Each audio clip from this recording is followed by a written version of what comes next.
So இது வந்து இந்த தரவு அவ்வளோதான் அந்த எஸ்ஜிஎஸ்பி. ஸோ இதுக்கு அடுத்து ஒரு முக்கியமான ஒரு டாபிக் நான் சொல்லிடுறேன், ரைட்டா? இந்த எஸ்ஜிஎஸ்பி எல்லாருக்குமே தெரியுமா? என்னது சொல்லுங்க. State government salary package. இங்க எத்தனை பேர் நான் ஸ்டேட் கவர்மெண்ட் சேலரி பேக்கேஜ் ஸ்கீம்ல இருக்கேன் அப்படின்றத கன்ஃபார்ம் பண்ணிட்டேன்னு சொல்றவங்க எத்தனை பேர்? சரி, கன்ஃபார்ம் பண்ணாதவங்க எத்தனை பேர்? நான் எதுல இருக்கேனே தெரியல சார் சொல்றவங்க எத்தனை பேர்? தயவு செஞ்சு சொல்றேன், நம்மளுக்கு இந்த இன்சூரன்ஸ் வந்து கவர்மெண்ட்ல இருந்து சாங்ஷன் பண்ணிருக்க இன்சூரன்ஸ் வந்து நான் கொஞ்சம் விளக்கத்தை சொல்லிடுறேன். அதுக்கடுத்து நம்ம எஸ்ஜிஎஸ்பியில போயிட்டு உடனே நம்ம செக் பண்ணலாமா வேணாமன்றதை நீங்க முடிவு பண்ணுங்க, ஓகேவா? இப்போ ஸ்டேட் கவர்மெண்ட் சேலரி பேக்கேஜ் அதுல நம்மளுக்கு இன்சூரன்ஸ் இருக்கு. என்னென்ன இன்சூரன்ஸ் இருக்கு நோட் பண்ணிக்கங்க, தயவு செஞ்சு நோட் பண்ணுங்க. உங்களுக்கு தெரிஞ்சவங்களுக்கு எஜுகேட் பண்ணுங்க, உங்க பிள்ளைகளுக்கு எஜுகேட் பண்ணுங்க, பக்கத்து வீட்டுக்காரங்களுக்கு எஜுகேட் பண்ணுங்க, அவங்களோட ஃபேமிலி மெம்பர்ஸ்க்கு எஜுகேட் பண்ணுங்க. இந்த ஸ்கீம்ல என்னென்ன விஷயங்கள்லாம் இருக்கு அப்படின்றது, ரைட்டா? ஸ்டேட் கவர்மெண்ட் சேலரி பேக்கேஜ்ன்ற ஸ்கீம்ல யார் எலிஜிபிள் அப்படின்னா, ஒரு எம்ப்ளாயி ஸ்டேட் கவர்மெண்ட் எம்ப்ளாயா இருக்கணும், ரைட்டா? ஃபர்ஸ்ட் அவரு ஒரு இங்க இந்த ஜிஓல சொல்லப்பட்ட 10 பேங்க்ல, அந்த 10 பேங்க் என்னன்னு சொல்றேன், அந்த 10 பேங்க்ல ஏதாவது ஒரு பேங்க்ல சேலரி அக்கௌண்ட் வச்சிருக்கணும், சேவிங்ஸ் அக்கௌண்ட், சேலரி அக்கௌண்ட் வச்சிருக்கணும். அந்த அக்கௌண்ட் ஸ்டேட் கவர்மெண்ட் சேலரி பேக்கேஜ்ன்ற ஸ்கீம்ஸ்ல இருக்கணும். அந்த ஸ்டேட் கவர்மெண்ட் சேலரி பேக்கேஜ்ல இருக்கிற அந்த அக்கௌண்ட்ல அந்த ஸ்கீம் மாறி ஒரு 90 நாட்களுக்குள்ள ஒரு தடவையாவது சேலரி கிரெடிட் ஆயிருக்கணும், ரைட்டா? இதுதான் இனிஷியலான எலிஜிபிலிட்டி, ஓகேவா? இதுக்கடுத்து நான் தனியா இன்னொன்று சொல்றேன். இந்த 10 பேங்க் என்னென்ன அப்படின்னா, அந்த ஜியோ ஓபன் பண்ணுங்க. என்ன யாருக்காவது தெரியுமா? சொல்லுங்க பார்ப்போம். 7 பேங்க் தான்றீங்க, 10 பேங்க்ன்றீங்களே சார்ன்றீங்களா? 7 தான் இருந்துச்சு, இப்போ 10ன்றீங்களேன்றீங்களா? 2 months ஆச்சு ஜியோ வந்து, ஓகேவா? இன்னொரு 3 பேங்கோட எம்ஓயு போட்டு இன்னொரு 3 பேங்க் ஆட் பண்ணிருக்காங்க. சொல்லுங்க பாப்போம், யாராவது தெரிஞ்சவங்க சொல்லுங்க பாப்போம். பேங்க் என்னென்ன பேங்க்னு சொல்லுங்க பாப்போம். இதை மினிமைஸ் பண்ணிடுங்க. யாராவது சொல்லுங்க, பேங்க் யாராவது சொல்லுங்கப்பா. எத்தனை பேர் நீங்க டிடிஓஸ் நீங்க தெரிஞ்சாதான் நீங்க உங்க எம்ப்ளாய்க்கு எஜுகேட் பண்ணுவீங்க, ரைட்டா? ஒரு பில்ஸ் பாக்குற நீங்க யார் யார் என்னென்ன பேங்க்ல வந்து அக்கௌண்ட் வச்சிருக்காங்க, என்னென்ன பேங்க்ல கிரெடிட் ஆகுது நீங்க பார்க்க போறீங்க. எத்தனை பேருக்கு எந்தெந்த பேங்க்ல எஸ்ஜிஎஸ்பி ஸ்கீம்ஸ் ஆட் ஆயிருக்கு வரும் எலிஜிபிள் எம்பேனல்டு பேங்க்னு சொல்லுவாங்க அதுக்கு பேர், ஓகேவா? எம்பேனல்டு பேங்க் இந்த லிஸ்ட்ல 7 பேங்க் சொல்லுங்க, தெரிஞ்சதையா சொல்லுங்க. எஸ்பிஐ டக்குன்னு வந்துடும். Indian Bank, Canara Bank, Indian Overseas Bank 4 வந்துச்சு, Axis Bank, Bank of Baroda 6, Union Bank of India, super 7. இது போக இப்போ ஒரு 3 பேங்க் வந்து ஆட் பண்ணிருக்காங்க, இங்க பாத்துங்க. Punjab national bank, Tamil Nadu state apex cooperative bank TNSC, இன்னொன்னு அது பேங்க் ஆஃப் இந்தியா, ஓகேவா? இந்த 10 பேங்க்ல ஏதாவது ஒரு பேங்க்ல கண்டிப்பா வேற பேங்க்ல இருந்தா மாத்த சொல்லிக்கங்க. ஏன்னா இப்ப நான் ஒரு மாசத்துக்கு முன்னாடி ஒரு எம்ப்ளாயி வராங்க, ஆக்சிடென்டல் டெத்னா எவ்வளவு? 1 crore. அவர் வந்து கிளைம்காக கேட்டு வர்றாங்க. எந்த பேங்க்ல அக்கௌண்ட் வச்சிருக்கீங்கன்னு கேட்டா தமிழ்நாடு மெர்கன்டைல் பேங்க்ன்றாரு. அவங்க அவங்க அவங்க லீகல் ஹேர், ரைட்டா? எவ்வளவு பெரிய ஒரு குடும்பம் பாருங்க. இது நம்ம 6 மாசத்துக்கு முன்னாடியே இதை இனிஷியேட் பண்ணி நம்ம சொல்லிட்டு வந்துட்டே இருக்கோம். நீங்க பில்ஸ்ல இருக்கிறவங்க அட்லீஸ்ட் நீங்க பில் போடும் போது செய்யும் போது ஏதாவது ஒரு பேங்க்ல வேற பேங்க்ல வச்சிருந்தா அவங்களுக்கு கம்யூனிகேட் பண்ணி தயவு செஞ்சு மாத்த சொல்லுங்க, ஒண்ணு, ரைட்டா? மாத்த சொல்லிட்டு இதுல இன்னொரு விஷயம் தெரிஞ்சுங்க. இந்த பேங்க் எல்லாமே என்னென்னு சொல்லிடுறேன், இன்சூரன்ஸ் சம்பந்தமா என்னென்ன விஷயங்கள் இருக்குன்னு சொல்லிடுறேன், ரைட்டா? First BAI, personal accidental insurance, அதுக்கு பேர், ரைட்டா? பிஏஐ, பர்சனல் ஆக்சிடென்டல் இன்சூரன்ஸ் அப்படின்னா என்னன்னா, ஒரு எம்ப்ளாயி ஆக்சிடென்டல் டெத் ஆயிட்டார் அப்படின்னா அவருக்கு எவ்வளவு கிளைம் ஆகும் இன்சூரன்ஸ்? 1 crore, ரைட்டா? இன்னொன்று அடுத்த இன்சூரன்ஸ் வந்து group term insurance, GTI. Group term இன்சூரன்ஸ்ன்றது ஆக்சிடென்டல் டெத்தை தவிர்த்து வரக்கூடிய all type of death, natural death, ஓகேவா? அந்த நேச்சுரல் டெத் எல்லாமே எதுல கவர் ஆயிரும்? கம்பல்சரி எதுல வந்துடும்? குரூப் டேர்ம் இன்சூரன்ஸ்ல 10 லட்ச ரூபா உங்களுக்கு எலிஜிபிள், இது தெரிஞ்சுக்குங்க, ஓகேவா? ஆக்சிடென்ட் ஆனாதான் உங்களுக்கு இன்சூரன்ஸ்னே நிறைய பேர் நினைச்சிட்டு இருக்காங்க. நேச்சுரல் டெத்துக்கு என்ன இருக்கு? இன்சூரன்ஸ் இருக்கு, அது ஒரு 10 lakhs. அது போக ஏஏஐ அப்படின்னா என்ன? ஏர் ஆக்சிடென்ட் இன்சூரன்ஸ், ஏர் ஆக்சிடென்டல் இன்சூரன்ஸ் என்னன்னா விமான விபத்து, ரைட்டா? இப்போ நான் சொன்ன மாதிரி இந்த எல்லா ஸ்கீமுக்குமே முக்கியமான எலிஜிபிலிட்டி என்னவா இருக்கணும்? அவர் என்னவா இருக்கணும்? ஸ்டேட் கவர்மெண்ட் எம்ப்ளாயா இருக்கணும். அடுத்து 10 பேங்க்ல ஒரு பேங்க்ல அக்கௌண்ட் வச்சிருக்கணும். அடுத்து சேலரி பேக்கேஜ்ல இருக்கணும். அடுத்து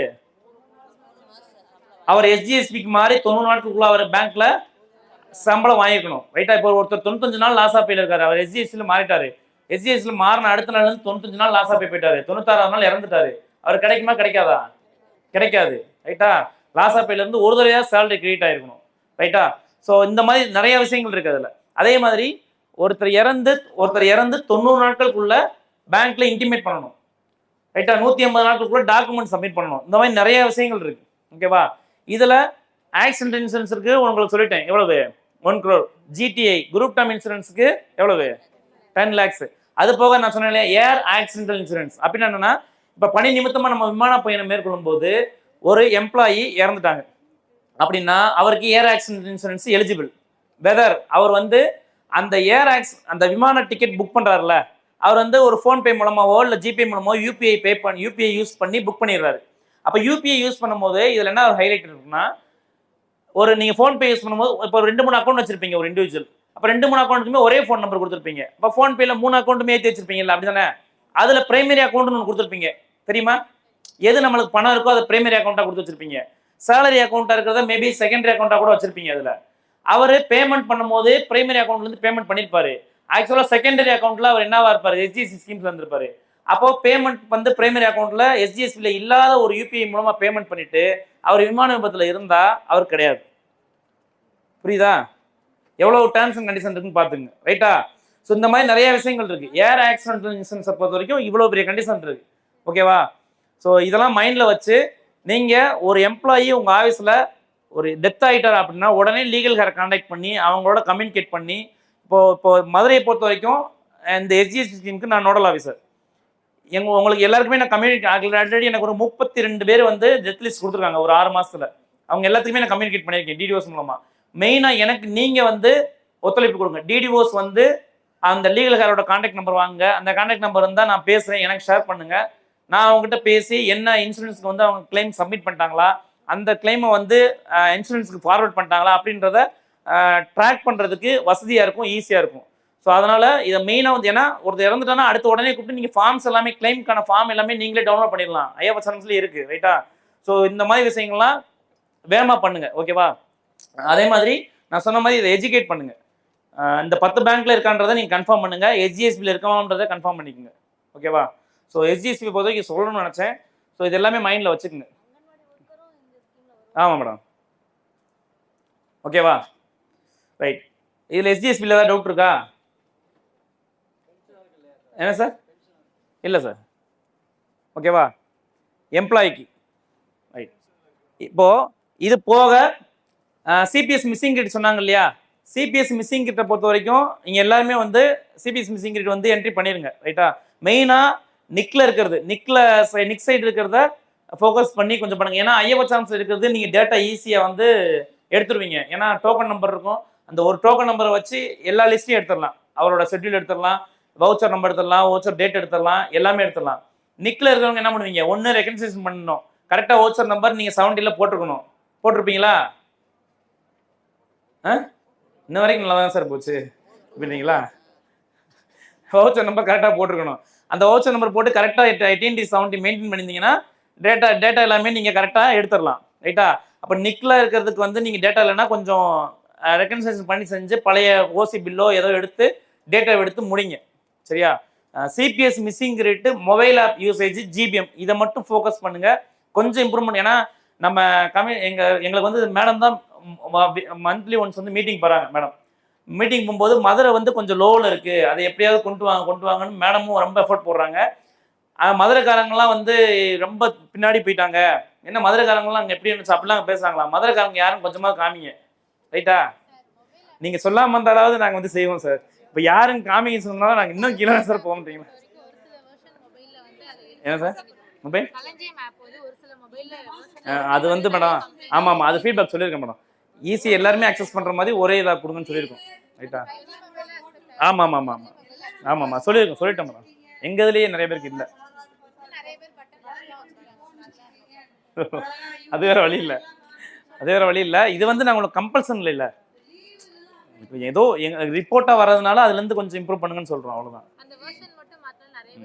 சரிங்க மேடம், கண்டிப்பாக ஃபீட்பேக். என்னென்னதுக்கு பண்றணும் அப்படிங்கறத முதற்கொண்டு சொல்றாங்க. லீவு சார் நீங்க வந்து வேற என்னென்னலாம் யூஸ் பண்ணுவீங்களோ எல்லாமே வருது. சில வெர்ஷன் மொபைலுக்கு வந்து வரலன்றாங்கல்ல, அதுக்கு என்ன சொல்யூஷன்? எல்லாரும் மொபைல் யூஸ் பண்ண முடியாதுன்றாங்க. சரிங்க சார், ஃபீட்பேக் சொல்றேன். அதான் நிறைய பேர் பட்டன் ஃபோன் யூஸ் பண்றேன்றாங்க. பட்டன் ஃபோன் யூஸ் பண்ணுன்னு சொல்லதான் நான் நம்ப மாட்டேன், அது விடுங்க. பட் ஆனா அவங்க ஓகே, அவங்க அவங்க ரொம்ப ஏஜ்டு ஓகே. இங்க இருக்கிற யாராவது பட்டன் ஃபோன் யூஸ் பண்றீங்களா? சரி, இங்க இருக்கிறவங்க சொல்லுங்க.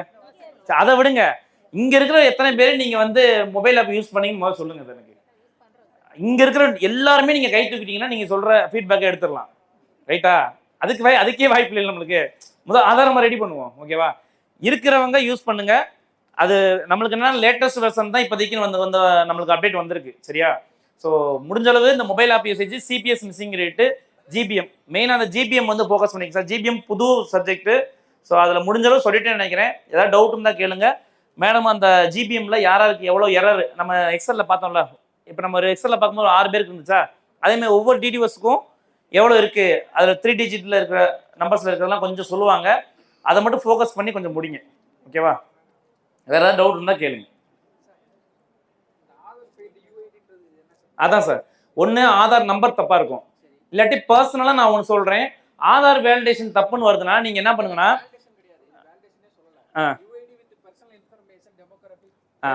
Right okay. பர்சனல் இன்ஃபர்மேஷனா அதில் சொல்லப்பட்ட அட்ரஸோ இல்லை அதில் சொல்லப்பட்ட ஃபாதர்ஸ் நேமோ அதில் சொல்லப்பட்ட நேமோ இனிஷியலோ ஏதோ ஒன்று தப்பாக அதில் என்டர் ஆயிருக்கும், ஓகேவா?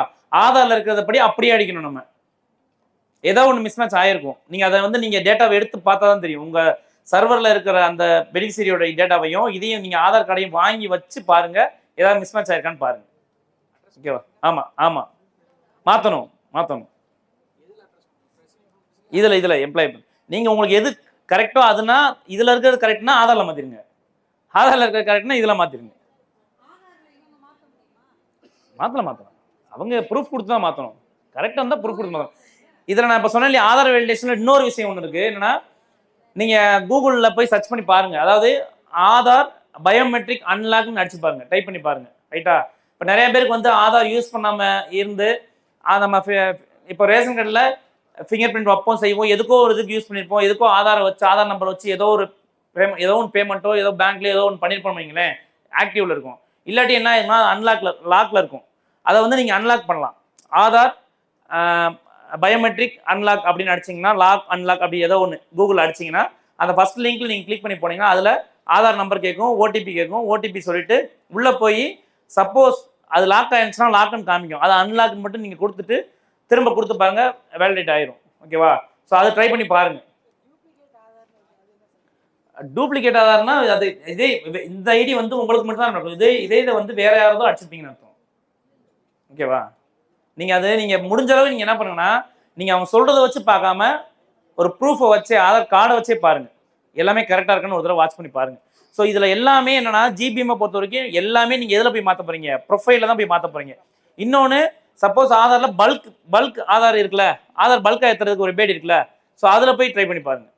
சரி, இதில் தனித்துவமாக ஏற்றும் போது உங்களுக்கு வந்து எதாவது எரர் வந்துச்சுன்னா பல்கில் போய் ஏற்றி பாருங்கள், பல்க் அப்டேஷனில் போய் ஏற்றி பாருங்கள், ஓகேவா? சரி, ஓகே, சொல்லுங்கள் சார்.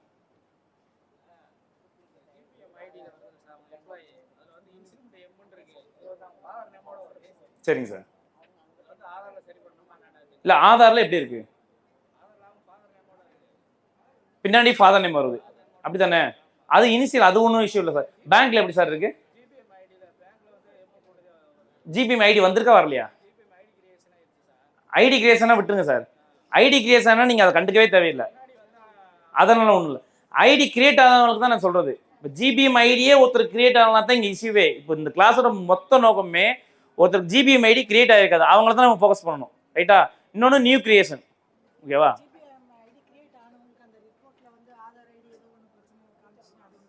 அது இருந்தால் ஐடியே ஜென்ரேட் ஆகாது மேடம். ஆதார் பிரச்சனை இருந்திருந்தா ஜிபிஎம் ஐடியே ஜென்ரேட் ஆகாது. அதான் நான் திரும்ப சொல்லிட்டீங்க. ஆதாரும் அக்கௌண்ட் நம்பரும் வேலிடேட் ஆகி தான் ஜிபிஎம் ஐடி வருது. அப்போ கரெக்டாக வேலிடேட் ஆயிடுச்சுன்னு அர்த்தம், ஆதாரும் அக்கௌண்ட் நம்பரும். அப்போ ஜிபிஎம் ஐடியே வராது. ஜிபிஎம் ஐடி வந்துட்டு அது ரெண்டு கரெக்டாக இருக்குன்னு அர்த்தம், ஓகேவா? ஆமாம். சரிங்க சார், ஓகே சார், தேங்க்யூ.